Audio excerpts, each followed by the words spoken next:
Olá, bom dia, paz do Senhor. Hoje, sexta-feira, dia 6 de agosto de 2021, o dia que o Senhor estabeleceu, concretizou, já manifestou, já é uma grande realidade sobre a tua vida, sobre a tua casa, sobre a tua família, sobre os teus queridos. Uma sexta-feira, dia 6 de agosto, né? Então que o Senhor te abençoe, que o Senhor se derrame sobre a tua vida, que o Senhor estabeleça mais uma vez a sua vontade, porque ela é boa, perfeita e agradável, em nome de Jesus. Estamos mais uma vez lendo a palavra do Senhor, sempre de maneira linear, sempre ponto a ponto, módulo a módulo, versículo a versículo, capítulo a capítulo, e estamos lendo a palavra do Senhor todos os dias, né, de maneira, como dizem os estudiosos, de maneira linear, de maneira sistemática, seletiva,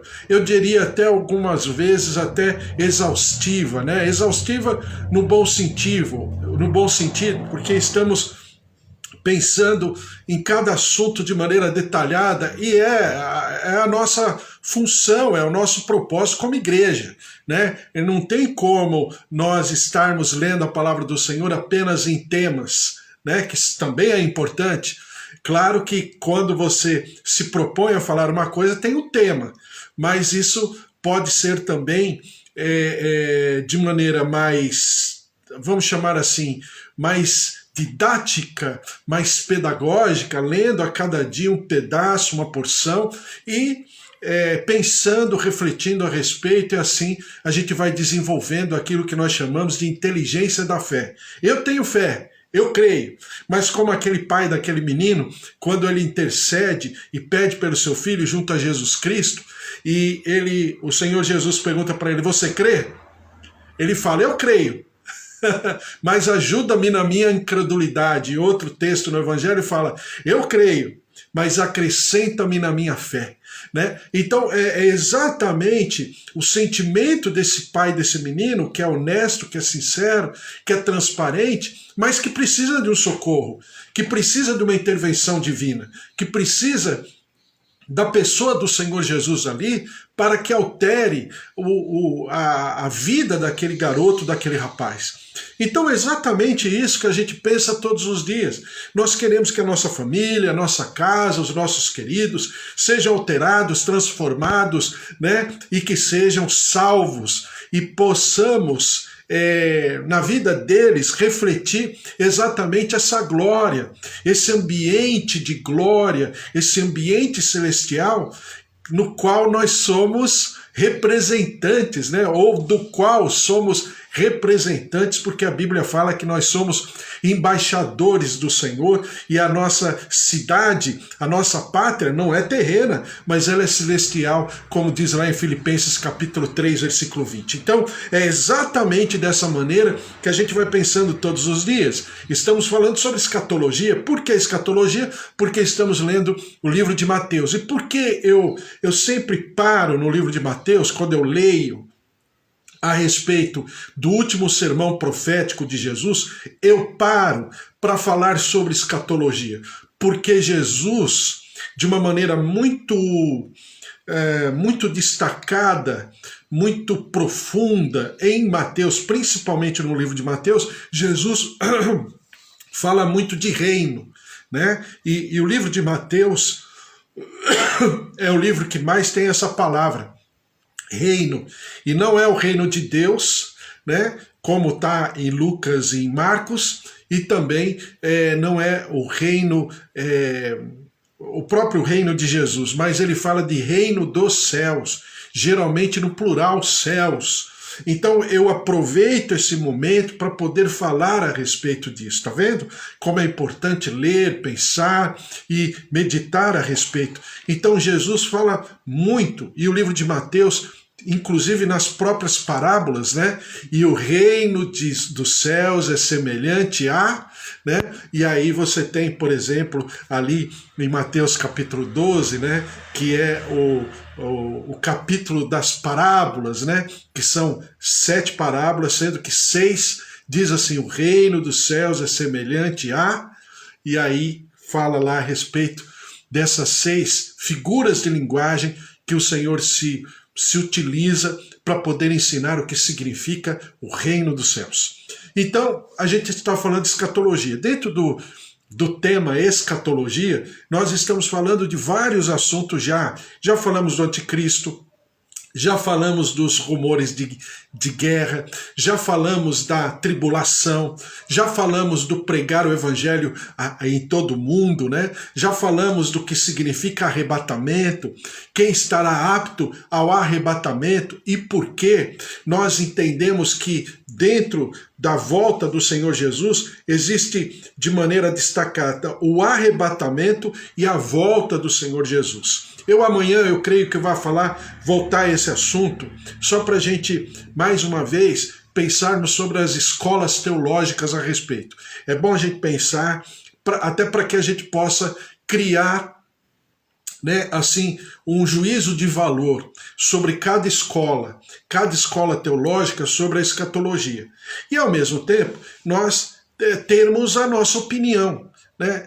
E eu sempre falo que existe uma coisa que é doutrinário, aí não se abre mão. Mas existem outras coisas que é possível sim conversar, concordar ou discordar, não tem problema.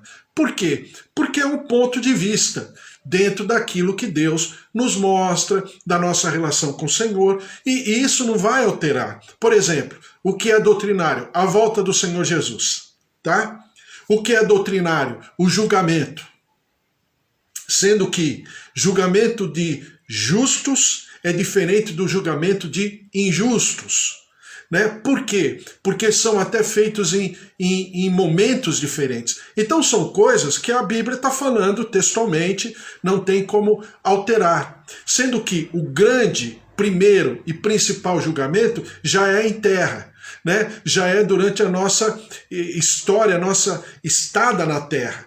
Por quê? É na terra que nós conquistamos a nossa salvação em Jesus Cristo. Isso é doutrinário. Então não tem como alterar, se bem que, mesmo dentro do cristianismo, existem alterações, mas isso foge da palavra de Deus. Né? Por exemplo, aquilo que a tradição católica fala sobre o purgatório. Por exemplo, aquilo que eu sempre falo para você do filme, eu nunca estou falando sobre o filme em si.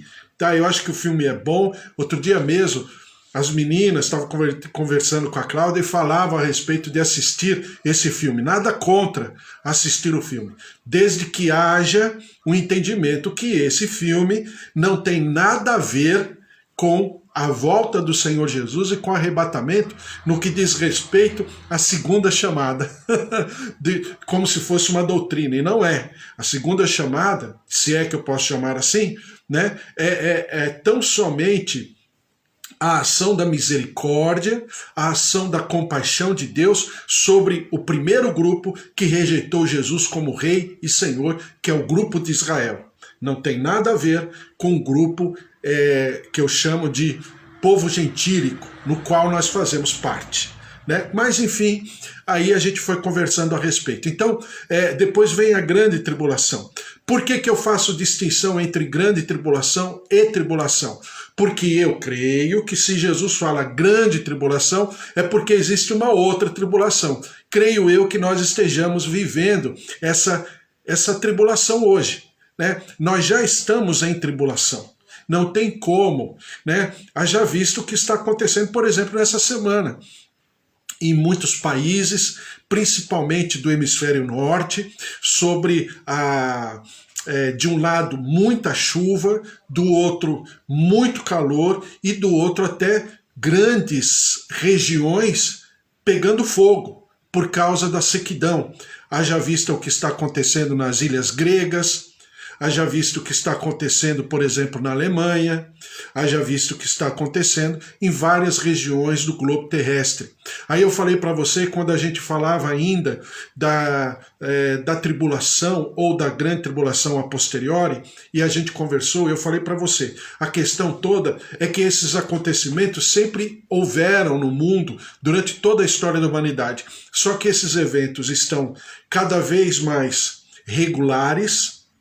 Cada vez mais esses eventos estão acontecendo ao mesmo tempo no mundo inteiro, né? Então você tem lá os meteorologistas falando, olha, está havendo uma sequidão na região da Grécia, como há 40, 50 anos não houve.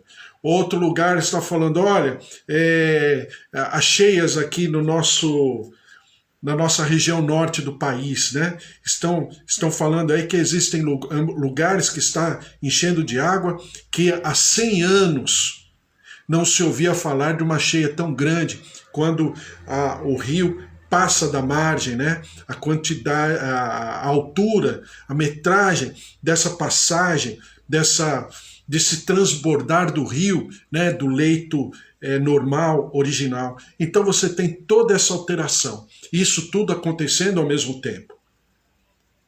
Não era assim até algumas décadas atrás. Então você perceba que, creio eu, já estejamos na tribulação. Mas que não é a grande tribulação, que aí é aquela questão da manifestação do anticristo, como Paulo fala em Tessalonicenses, segundo a eficácia de Satanás, né? Então você tem todo esse ambiente. Dentro desse ambiente, já falamos de várias coisas, eu acho muito importante a parábola, e que você não se esqueça da parábola do bom samaritano na visão escatológica, porque ela fala sobre as eras, sobre os ciclos, e pontua esses ciclos de uma maneira muito didática, como nenhuma outra parábola fala a respeito, pelo menos até onde eu vejo hoje, né?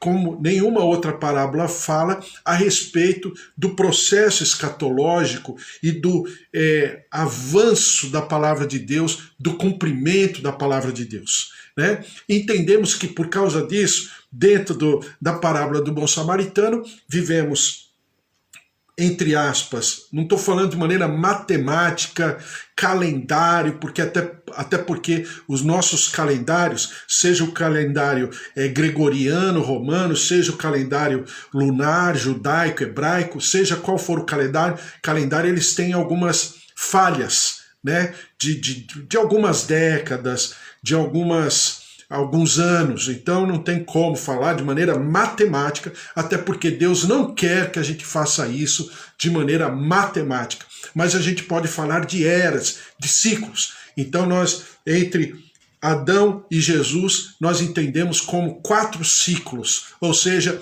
4.000 anos. Entre Jesus e aquilo que nós estamos vivendo hoje, mais 2 ciclos. 4 mais 2, 6, faltando o 7º ciclo. O 7º ciclo, ou a 7ª era, para nós que estamos aqui de maneira didática falando de escatologia, seria o milênio. Por que o milênio? Porque o milênio é o Shabá. E o que é o Shabá? Está a lei do sábado, conforme aquilo que Moisés escreveu agora de maneira escatológica, de maneira espiritual. Não o Shabá ou o sábado, como algumas linhas cristãs, ou até mesmo o judaísmo observa hoje. Não é esse sábado, né? Claro que há uma simbologia. Se você olhar esse sábado de maneira simbólica, com certeza, mas não de maneira a viver pontuando no calendário toda semana, de uma maneira quase que meia ritualística, quase não, totalmente ritualística, né? É mais do que isso. Então a gente entende que o milênio é esse Shabá.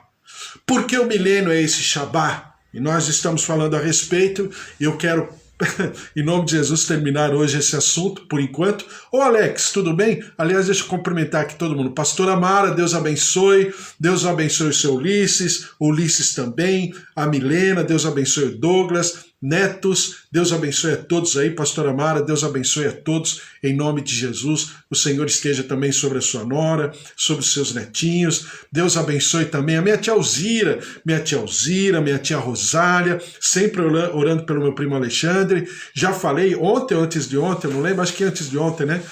Aniversário da minha tia Graça, eu mandei um beijo aí para minha tia Graça, meu tio Gabriel, o Gabrielzinho, eu chamo de Gabrielzinho, tá? Mas ele é muito adulto.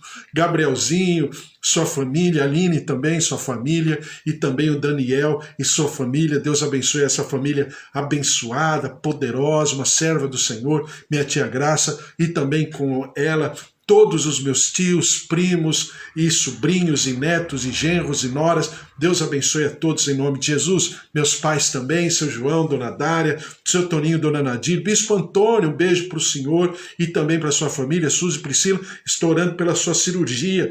Na segunda-feira que vem, né, estará fazendo uma cirurgia, uma intervenção cirúrgica nos olhos. Deus abençoe o Bispo Antônio, estou orando por tudo. Deus abençoe também a Eva, o Carlos, filhas, netinho, genros. Estou orando também pelo Cris e pela Débora e o seu filhinho que deve estar passando pela Covid-19 e nós estamos orando por isso, pelo cuidado do Senhor em nome de Jesus. Deus abençoe também João, a Roseli, a Ângela e toda a família, todos os queridos, familiares, filhos, netos, todos, a bênção, a presença, o poder, o mover do Senhor. Também Fábio, Márcia, Luiz Henrique, Dona Efigênia, seu Augusto, todos estamos orando pela recuperação do seu Augusto, em nome de Jesus, né? Sofreu uma queda, fraturou algumas costelas, mas estamos orando, o Senhor esteja cuidando, em nome de Jesus. Também sobre a vida, lembrei, sobre a vida da Thaís, do Márcio, que estão se recuperando da Covid-19, o Senhor esteja sobre todos, também sobre a Kátia, Rafa e toda a família, o Senhor console, conforte, a Elizabeth também, e toda a sua casa, o Senhor conforte, o Senhor console, a paz do Senhor que excede o entendimento, esteja sobre todos. Alex também, Alex, eu estou orando por você, viu? Pelos teus negócios, pelo teu ministério, pela tua vida ministerial, né?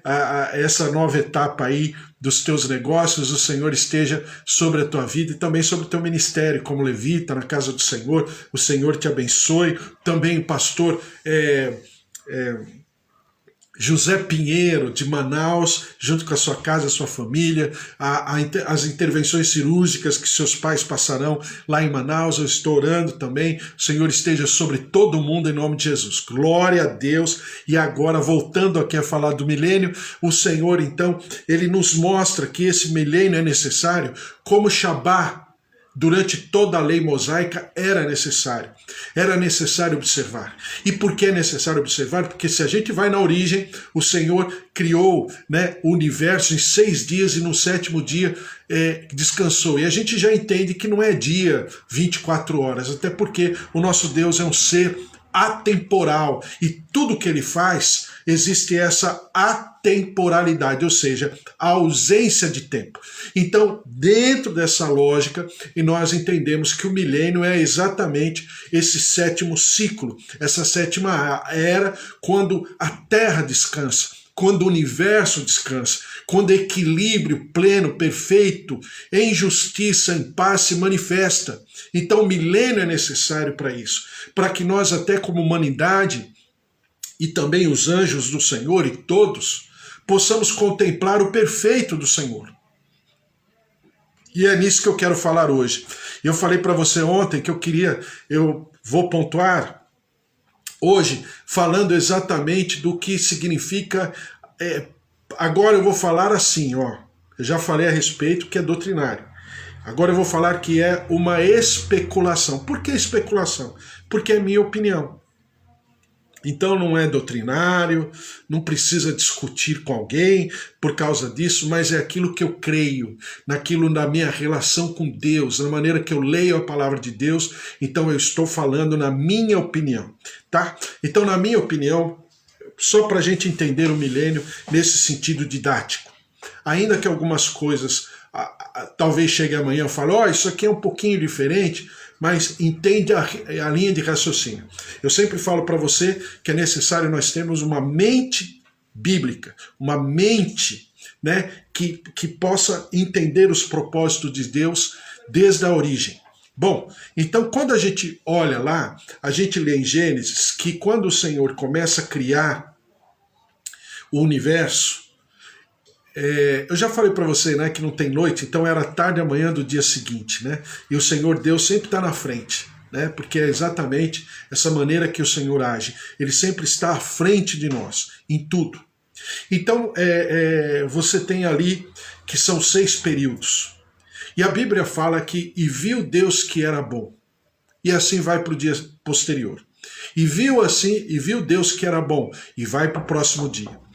Quando eu percebo isso, e entendo no hebraico realmente está escrito, e viu Deus que era bom. Não tem uma alteração de sentido, né? Desde o hebraico até o nosso português. Nessa área aí, ortográfica, gramatical, de sentido dessas frases. Então, bom. Mas bom não é perfeito. Então, qual é a diferença? E o que nós precisamos pensar a respeito? Seguinte, agora eu vou para a especulação. A Bíblia fala que o diabo, anteriormente chamado Lúcifer, você vê lá em Ezequiel 28, em Isaías 14, você também tem Jó 38 e vários outros textos falando de Lúcifer, do diabo, tá? Vários textos. Você percebe que, resumidamente, eu não vou ler nenhum texto, né? Mas resumidamente, você percebe que o diabo, ele quis ser não apenas igual a Deus, como o pastor Caio Fábio escreve, né? Síndrome de Lúcifer.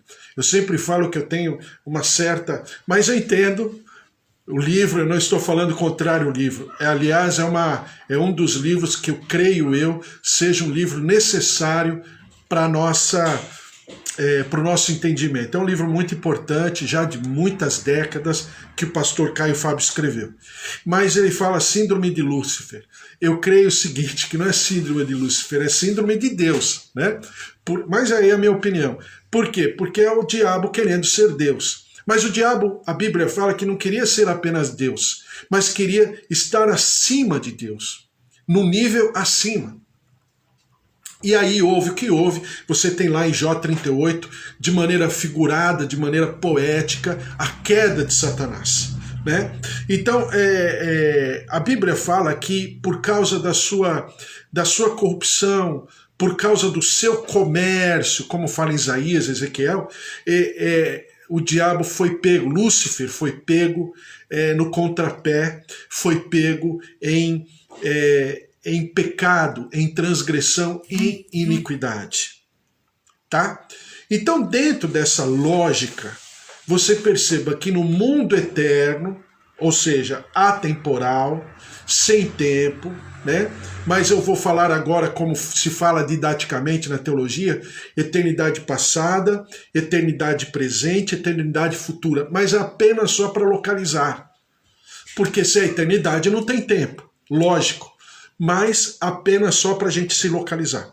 Então, na eternidade passada, o diabo tomou atitudes que queriam violentar o trono, a autoridade do Senhor, e por causa disso ele foi pego, né? E aí o Senhor o expulsou da sua, vamos chamar assim, do seu ambiente celestial. Lembra que eu falo que é sempre céus no plural por causa disso? Pelo menos eu entendo assim, porque são várias camadas. Como se as regiões celestiais fossem um ovo, né? Então você tem a gema, que é o ambiente terreno, você tem a clara, que é o ambiente espiritual que circunda todo o ambiente terreno, como Paulo diz, onde as potestades do ar estão, e você tem a parte da casca para cima. Eu estou falando assim só de maneira didática, simbólica, né? A casca do ovo para cima, que é a região celestial onde Deus, vamos chamar assim, onde Deus habita, onde é a morada de Deus, tá? Claro, sempre de maneira figurada, certo? Então o Senhor o expulsou dali e ele passou a ficar de maneira figurada da clara para a terra. Então o que faz Jesus? Quando Jesus vem, e daí ele ser a ponte, e daí ele ser a ligação, como fala 1 Timóteo capítulo 2, versículo 5, Jesus é o único mediador, Jesus homem, é o único mediador entre Deus e os homens. Então você tem a ponte que liga, até, vamos chamar assim, o mundo físico, a gema, né, passando pela clara, que é o mundo espiritual, o ambiente espiritual, e vai até a casca e acima da casca, que é onde Deus habita. Dá para entender assim? Espero que você esteja andando comigo nessa figura de linguagem. Então o que acontece? O diabo, né, ele só pode estar da clara para a terra, para Gênesis. Mas Jesus, na sua vida e na sua principalmente morte, ele nos liga a Deus porque ele mostra o gênero humano na sua essência. Ele mostra o gênero humano na sua constituição perfeita e plena. Daí Paulo chamá-lo de segundo Adão, ou em outros textos fala outro Adão, tá? Diferente do primeiro Adão. Então, quando acontece isso, eu estou falando no ambiente eterno, né? O Senhor já tem um antídoto para todas as coisas e para, vamos chamar assim, para preservar o gênero humano. Porque se não fosse Jesus, o gênero humano já estaria completamente dizimado, extinto do universo. Por quê? Porque o gênero humano falhou na sua função. E qual era a função do gênero humano? A função do gênero humano era adorar ao Senhor, né? Porque nós fomos feitos para o louvor da sua glória. Só que nós erramos nisso. Então, dito tudo isso, voltando à eternidade passada, o diabo, ele com os seus comandados, a Bíblia fala que a terça parte de todos os anjos, de todos os seres espirituais, seres celestiais, a terça parte se rebela contra Deus e o Senhor expulsa. Então fica 2/3 com o Senhor e mais, claro, toda a Trindade com ele. E esse 1/3 dos anjos se precipitam, né, sobre a terra e sobre esse mundo que eu chamo de clara de ovo, tá? Então, dentro dessa linha de raciocínio, o que faltava, desculpe o termo, para que a obra de Satanás, entre aspas, fosse estabelecida, seria a coroa da criação se rebelar também. E é por isso que a Bíblia fala que a nossa guerra é na mente. Por quê? Porque é aquilo que Satanás, através da serpente, faz com Eva e Adão. Ele faz com Eva e Adão exatamente aquilo que aconteceu com ele próprio, que é o quê? Relativizar a autoridade de Deus, relativizar o poder de Deus, depreciar, apequenar a grandeza, a plenitude e a maravilhosa presença de Deus, que é exatamente o que acontece com Eva e Adão. Eu sempre falo para você, Eva e Adão não foram expulsos do Jardim do Éden porque não cumpriram uma regra. Não, não é só isso. Precisa ver a essência do sentimento, né? A teologia chama de pecado ontológico. Por quê? Porque há algo de sentimento, de essência. Eles já estavam se questionando. Já havia uma dúvida a respeito de Deus, da sua plenitude e da sua função dentro da criação do Senhor. Então, dito tudo isso, o que acontece? Quando o homem peca, todo o universo é alterado. E aquilo que foi feito de maneira perfeita,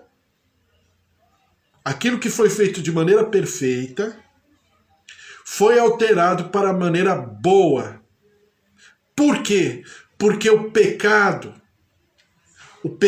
de essência, de sentimento, foi, exercido. Seja pela coroa da criação, seja pelo diabo e os seus comandados. Então, agora vem a especulação. Creio eu que esse ambiente que nós estamos, no universo inteiro, daí eu sempre falar para você que os planetas, creio eu que na essência não eram desabitados, creio eu que esse universo não era dessa maneira, escuro. A Bíblia chama de trevas, né? Escuro, sem vida, sem luz. Tem luz? Tem, mas é parcial. É escuro, é sem vida. Deus não vai criar um ambiente tão grande, como dizem os estudiosos, né? 94 bilhões de anos-luz. Eles creem que mais ou menos o universo tem, o tamanho do universo. Não vai criar uma coisa assim, vazia, seca, sem vida. Não pertence a Deus. Agora é minha opinião, isso é especulação. Então, dentro dessa linha de raciocínio, o milênio, agora voltando para o milênio, é o Shabbat por quê? O milênio é a manifestação do jardim do Éden. O milênio é a manifestação onde Isaías pontua várias vezes e Pedro repete, né, confirma, ratifica, destaca exatamente os novos céus e a nova terra. Deu para entender? Então, quando eu falo de milênio, eu estou falando da condição de Gênesis 1 e Gênesis 2. Porque o perfeito de Deus agora se manifesta. Ainda que, possivelmente, não na totalidade, porque você verá que o Satanás no final do milênio ainda será solto, mas você perceba o quê? Que existe sim um ambiente que a humanidade não conhece, que a criação não conhece. E eu até escrevi, né, que até a maneira dos animais se alimentarem, a longevidade humana será completamente diferente. A gente leu vários textos, não vou ler de novo, mudanças no comportamento dos animais. O leão vai pastar. Ou seja, em outras palavras, o leão, os predadores serão vegetarianos. Né? Então é uma outra história, é uma outra configuração. Exatamente a configuração da essência. Porque na configuração da essência a gente não depende de morte para ter vida. Hoje, a linha de raciocínio é: alguém precisa morrer para que tenhamos vida. Seja de maneira vegetariana ou de maneira animal, não é? Você vai se alimentar hoje, você já deve ter se alimentado hoje. Possivelmente você comeu alguma coisa, ou vegetal ou animal, de proteína ou carboidrato ou vegetal mesmo. Você comeu alguma coisa que precisou morrer, né? Então, essa lógica, esse sentido de morte, ele vai desaparecer. Porque a morte veio por causa do pecado. A morte não é algo que na perfeição e na plenitude do Senhor e da sua maravilhosa criação o Senhor estabeleceu. A morte veio por causa do pecado. Porque o que é morte? Morte é desgaste, morte é validade. Como não haverá validade e morte, então todo o ambiente da natureza será alterado e voltará a uma essência que a gente não conhece, mas que a gente percebe na palavra de Deus que existe. E tudo que Deus faz, agora você vai entender a diferença, tudo que Deus faz na origem é perfeito, não é bom, é perfeito. Deu para entender? Ai, Senhor, espero que você tenha entendido. Porque um homem de Deus, uma mulher de Deus tem que ser maduro. Porque quando fala das coisas de Deus, a gente não pode ficar... Tem um monte de gente falando uma série de coisas. Eu fico olhando assim, ouvindo, assistindo. Eu falo, meu Deus, para que perder tanto tempo? Né? Sendo que tem coisas tão mais preciosas. Mas enfim, amém. Ema, cada um com seus problemas. Ado, cada um no seu quadrado. Mas a gente, como maduros do Senhor, como aqueles que cremos, que somos a extensão do céu aqui na terra, somos embaixadores do Deus vivo, então é necessário sim amadurecermos no nosso conhecimento. Eu sei que, não vou falar nem do povo lá de fora, vou falar do povo de dentro. As pessoas não têm essa paciência, não têm esse cuidado. Antigamente, né, se tinha a escola dominical ou a escola bíblica. a maioria das igrejas e dos grandes ministérios, esse departamento, esse ministério de ensino, ele está muito pequeno diante da grande quantidade de pessoas tidas como evangélicas. E por causa disso nós vivemos uma igreja fraca, mas que precisamos nos fortalecer. E o fortalecimento vem através do conhecimento da palavra. Não tem outro jeito. Por quê? Porque a vida eterna é essa, que conheça a Deus, o Pai, e ao seu Filho a quem ele enviou. E vida eterna implica em conhecimento, e conhecimento implica em vida eterna. Tá certo? Então acho que eu já falei, pelo menos nesse momento, já falei, não haverá guerras, né? Quando for instaurado o milênio, os habitantes das cidades, Ezequiel 39, de Israel sairão e queimarão de todas as armas os escudos, quer dizer, vão depositar, né? Vão se despojar das armas, os pavês, arcos, flechas, bastões de mão e as lanças farão fogo com tudo isto por 7 anos. Ou seja, o milênio, a plenitude desse milênio de maneira espiritual, mas também agora de maneira terrena, governamental. Haveremos de julgar, já li ontem, né, nós julgaremos os anjos, 1 Coríntios capítulo 6, versículo 1 a 3. Vamos julgar anjos e vamos julgar também o mundo. A Bíblia fala que o povo de Deus é quem julgará. Tá, não é nem Deus quem vai julgar, é o povo de Deus, como diz em 1 Coríntios capítulo 6, versículo 1 a 3. Daí eu falar para você que nós devemos amadurecer. Lucas capítulo 19, versículo 11, eu vou ler o seguinte. Lucas 19, versículo 11. Ouvindo eles estas coisas, Jesus propôs uma parábola. Entendo, eu sou daqueles que entende que Lucas 19 não é a mesma coisa da parábola dos talentos. Não obstante, parece que a figura ser próxima, semelhante, o Senhor Jesus está falando para um outro tipo de público aqui. Lucas capítulo 19, versículo 11, não é a mesma parábola dos talentos de Mateus, tá? Para mim é diferente, é uma outra linha de raciocínio, para um outro tipo de público. Ouvindo eles estas coisas, Jesus propôs uma parábola. Visto estar perto de Jerusalém, quer dizer, eles estão indo para Jerusalém, e o Senhor Jesus se aproveita desse momento para falar a respeito, né, da história futura de Jerusalém. Diz assim, e lhes parecer que o reino de Deus havia de manifestar-se imediatamente. Então disse, certo homem, nobre, partiu para uma terra distante com o fim de tomar posse de um reino e voltar. Olha só, tomar posse de um reino e voltar. É exatamente a figura de João quando o Senhor fala, eu vou para o Pai, mas voltarei. Eu vou preparar-vos lugar. Então disse, chamou 10 servos seus, confiou-lhes 10 minas e disse-lhes, negociar até que eu volte, quer dizer, para cada servo, né, uma mina. Mas os seus concidadãos o odiavam e enviaram após ele uma embaixada dizendo, não queremos que este reine sobre nós. Quando ele voltou, depois de haver tomado posse do reino, mandou chamar os servos a quem deram o dinheiro, a fim de saber que negócio cada um teria conseguido. Compareceu primeiro e disse, Senhor, a tua mina rendeu 10. Respondeu-lhe o Senhor, muito bem, servo bom, porque foste fiel no pouco, terá autoridade sobre 10 cidades. Veio o segundo dizendo, Senhor, a tua mina rendeu 5.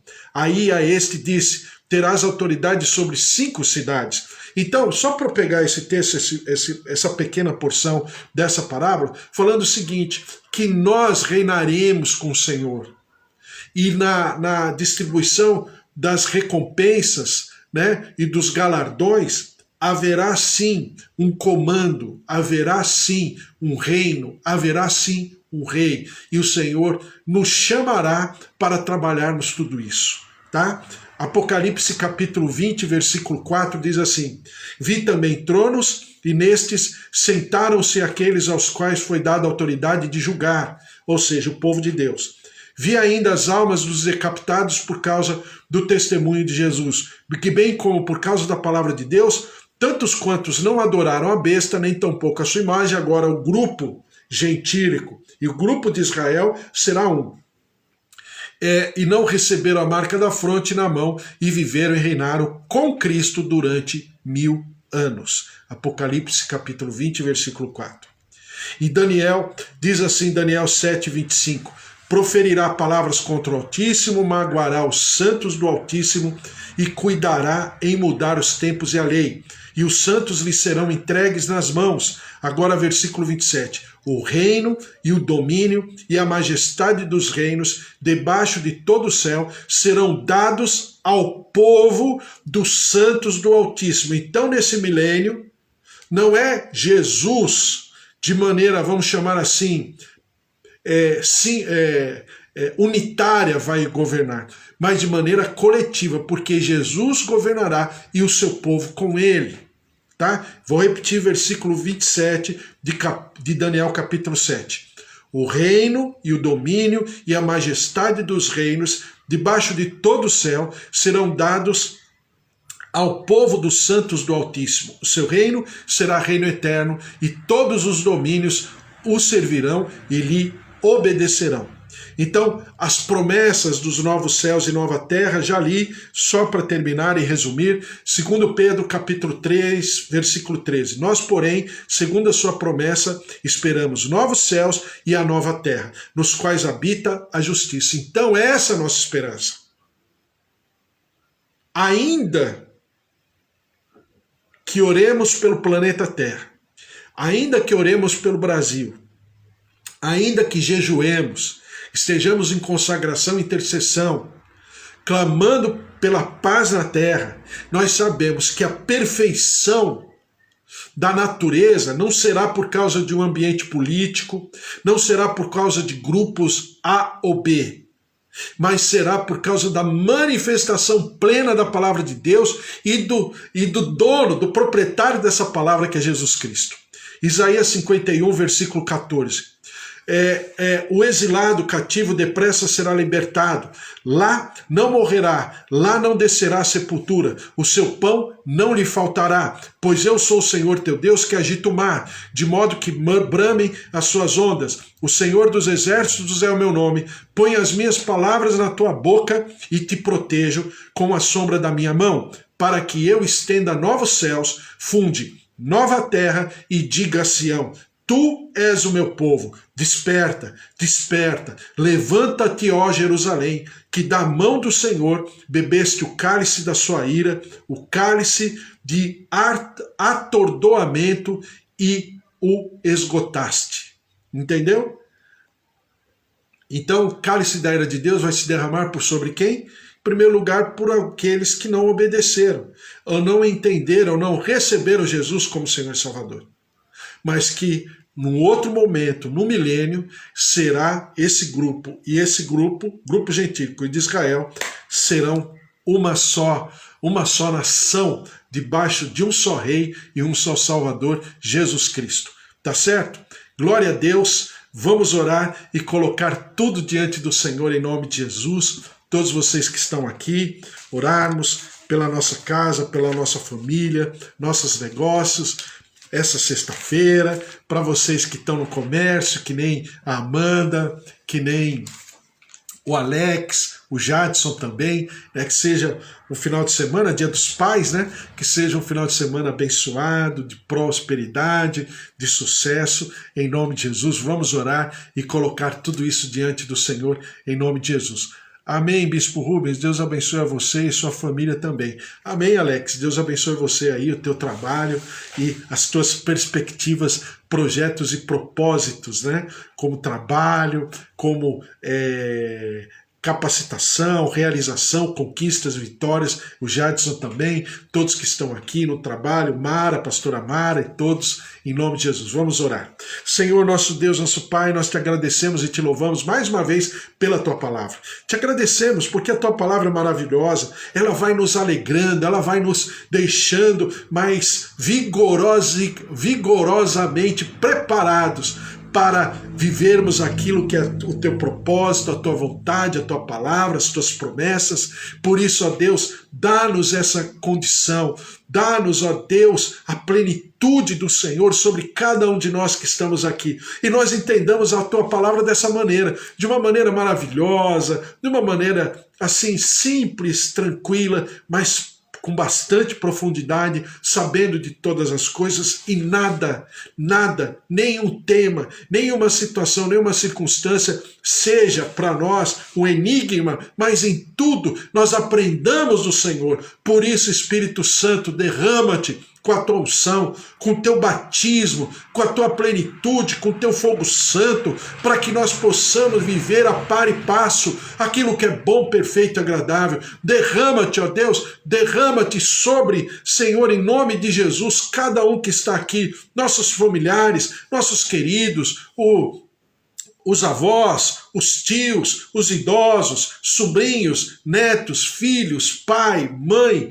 Senhor, marido, esposa, derrama-te, vem com a tua graça, com a tua glória, em nome de Jesus, move-te dos céus e que o Senhor se derrame sobre cada um de nós. Também, ó Deus, sobre o nosso país, o nosso Brasil. Estamos vivendo um momento tão crítico, onde a politicagem, de maneira pejorativa, está tomando conta de poderes, de institutos que até então eram os aferidores, eram aqueles que apaziguavam. Eles estão fazendo o contrário, Senhor, principalmente aquilo que está acontecendo no Supremo, por causa desses magistrados e tudo, essa situação toda. Senhor, nós colocamos diante do teu altar.